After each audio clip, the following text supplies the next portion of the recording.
Hello students, आज हम किसी पॉइंट चार्ज की वजह से किसी सर्कुलर रीजन से कितना इलेक्ट्रिक फ्लक्स निकल रहा है इसकी स्टडी करेंगे।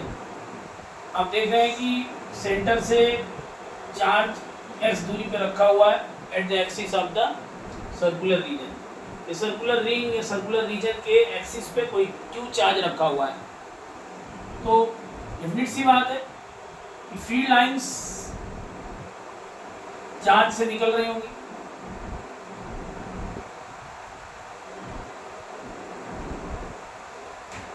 रेडियल डायरेक्शन में फील्ड लाइंस निकल रही होंगी।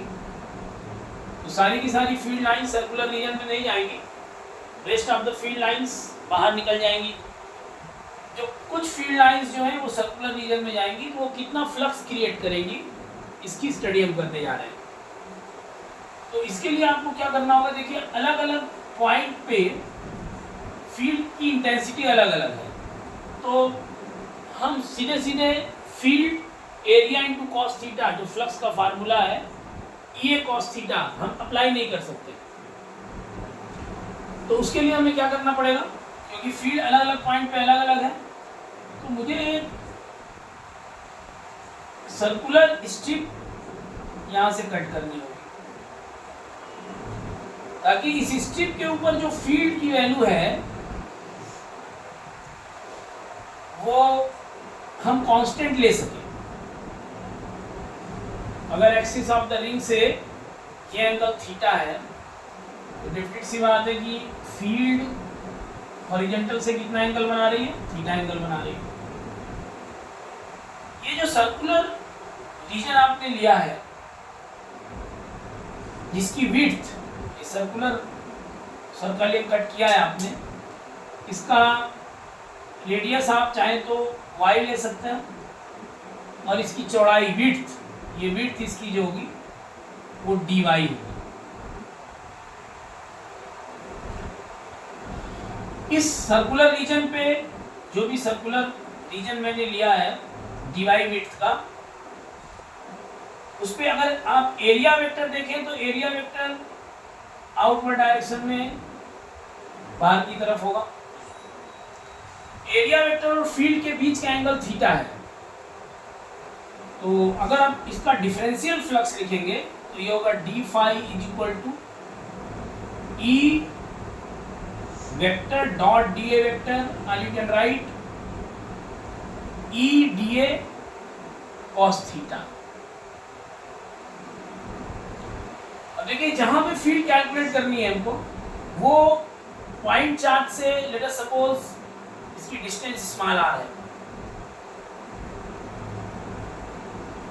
तो आप फील्ड की वैल्यू क्या लिख सकते हैं इस फार्मूले में, इसको इक्वेशन 1 अगर मान लिया जाए, तो फील्ड की वैल्यू आप क्या लिख सकते हैं, 1/4 pi epsilon not Q by r square.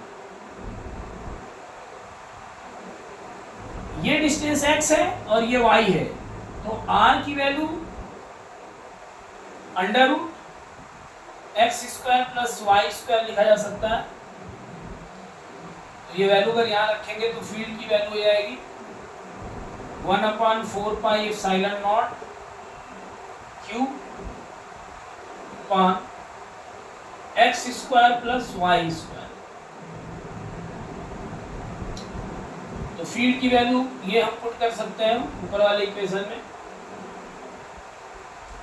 DA area कितना होगा, इसका जो सर्कमफेरेंस है जो हमने लिया है सर्कुलर लूप, उसका circumference 2 pi y 2 pi r होगा, और उसकी चौड़ाई है डी वाई।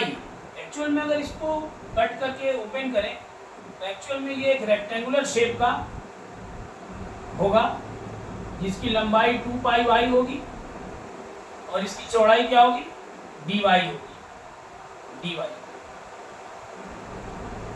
तो length into width 2 pi Y into D Y, ये आप एरिया यूज कर सकते हैं एरिया की जगह। यानी अगर फर्स्ट इक्वेशन में सेकेंड थर्ड से वैल्यू रखें तो जो डिफरेंशियल फ्लक्स आएगा वो आएगा d phi is equal to 1/4 pi epsilon not Q x square plus y square, dA की वैल्यू है 2 pi y dy and cos theta. अब इसको फर्दर हम सिंप्लीफाई कर सकते हैं। कैसे फर्दर सिंप्लीफाई कर सकते हैं आप देख सकते हैं। इसको फर्दर हम सिंप्लीफाई कर सकते हैं। हम tan थीटा को क्या लिख सकते हैं, y by x, y upon x, तो y can be taken as x tan theta, dy by d theta x sec square theta, dy can be taken as x sec square theta d theta. तो dy की वैल्यू यहाँ पर, क्योंकि ये integrate करना है तो इंटीग्रेट करने के लिए मैं dy को थीटा के टर्म में रिप्लेस कर रहा हूँ, dy को थीटा के टर्म में ले जा रहा हूँ। तो dy x sec square theta d theta लिखा जा सकता है, y को x tan थीटा हम लिख सकते हैं। यानी इसी इक्वेशन को अगर हम d5 को सिंप्लीफाइड फॉर्म में लिखें तो Q/4 pi epsilon not 2 pi y की value x tan theta, dy की value x sec square theta d theta और cos theta as it is है। और नीचे x square plus y square था तो x स्क्वायर प्लस y की जगह x tan थीटा रखेंगे तो x square tan square theta. Actual में d5 क्या हो जाएगा, ये 2 टाइम्स कैंसिल हो गया। आप x स्क्वायर कॉमन लेंगे तो अंदर 1 प्लस tan स्क्वायर थीटा आ जाएगा, sec स्क्वायर थीटा से sec स्क्वायर थीटा कैंसिल हो जाएगा, x स्क्वायर भी कैंसिल हो जाएगा। यानी आपको क्या मिलेगा, Q/2 epsilon not tan theta cos theta d theta.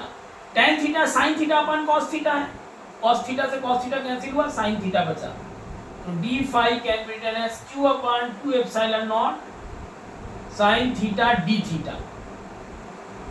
अब ये इक्वेशन इंटीग्रेट होगा, आसानी से इंटीग्रेट हो सकता है, दोनों तरफ इंटीग्रेट कर दिया जाए, 0 से 5 तक इंटीग्रेट करते हैं।